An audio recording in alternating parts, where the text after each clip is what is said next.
in that sort of way. And so building trust and building unity, those are two things that you can't see, you can't touch, but are very important. They're important, like if you're on a football field and you have a team and the team is disunited and the dressing room is fighting and nobody's seeing it and the goalkeeper is there on his own, you're going to lose. But if you have that team and you are building the unity and a vision in that team and everybody is kicking in the same direction and cooperating, you're going to get much better results.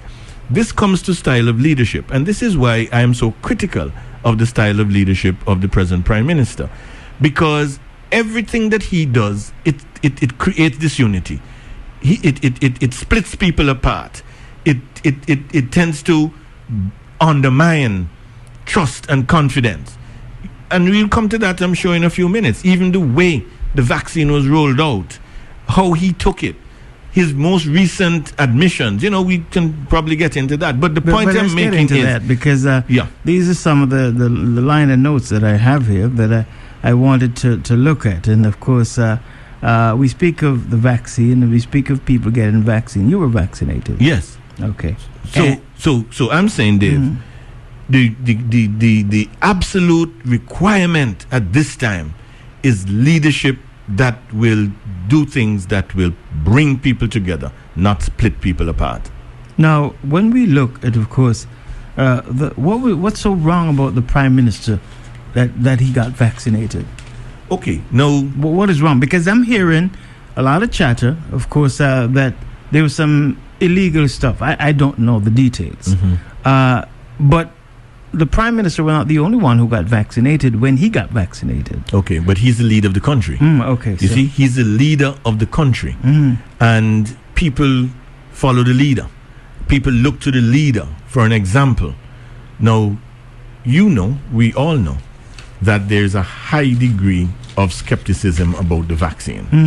There are people who will tell you all kind of theories.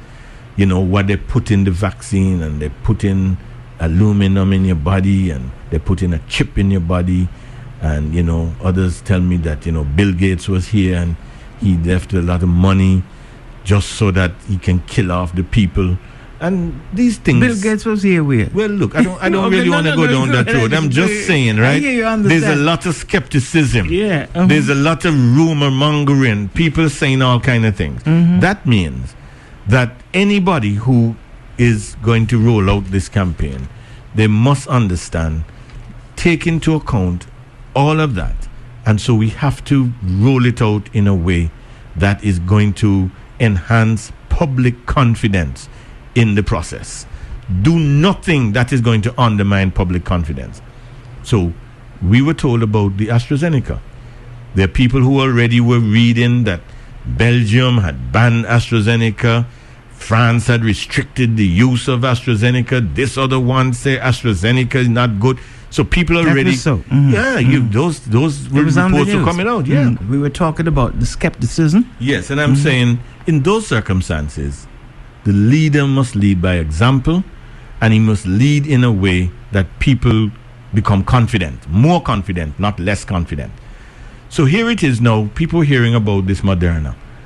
Up to now, my understanding is the Moderna is not used in Antigua. That's to be verified, but that is the understanding I have, that the Moderna is not used in Antigua. We have the Pfizer, we have the Johnson & Johnson, we have the Sputnik, we have the Sinopharm and so on. But the Moderna, I'm not aware that is being offered to people.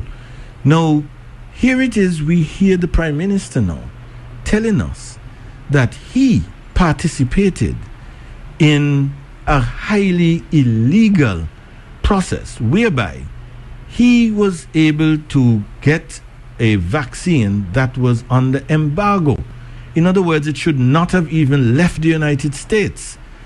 And then he's saying that the reason why he couldn't tell anybody that he'd taken it is because he would have gotten the man in trouble. Now, this is a Prime Minister talking. You're leading a country. People are looking to you for an example.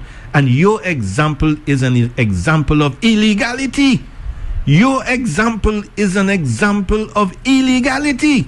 What kind of example are you setting for the country when you, as the nation's leader, the maker of laws, turns out to be the biggest breaker of the laws? So here he tells us with a smug face and a Hitler mustache that he took the vaccine, but he couldn't tell anybody because it was illegal when he took it. It was under embargo. So now, when you hear people wonder, so how he taking that and we are now taking this other one, what is it in that he making sure that we are not getting? Or we getting that he's making sure that he's not getting? No, let me be clear. I have to clarify myself at every level. I do not believe that. You hear me? I'm telling you. I know. When I say so, I say the best vaccine is the vaccine that's available. My doctor tell me that, so I run with that. Okay? So that is not the issue. I'm saying as leader of the country, in a country where there's a high level of skepticism, a high level of doubt, a high level of fear, where people want leadership that they can follow. His leadership is a leadership of illegality, and that is not the type of leadership that people want to follow. And it undermines people's confidence in the whole process. So where people are going out and saying to people that the vaccine is okay, take the vaccine, he has brought in elements that create doubt, and that's not good for the process. And that's what I'm saying. If Joe Blow had done it, you would say, okay, Joe Blow did it.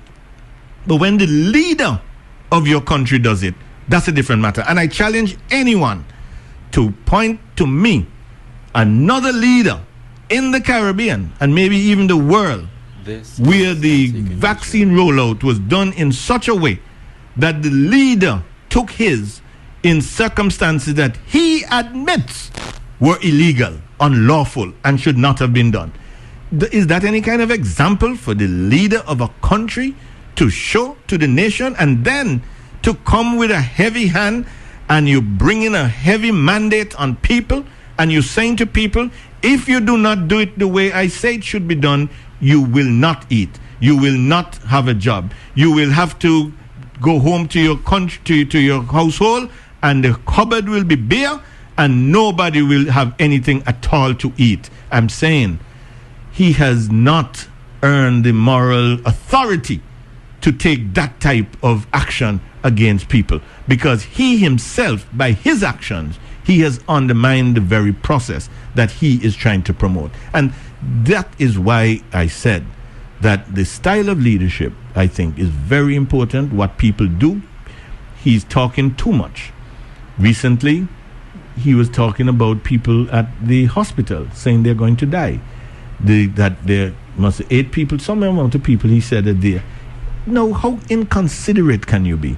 How thoughtless can you be? How full of yourself can you be that you are setting up to even say to people who is likely to die and who is likely to live? He's not a doctor. He has no business talking about these things.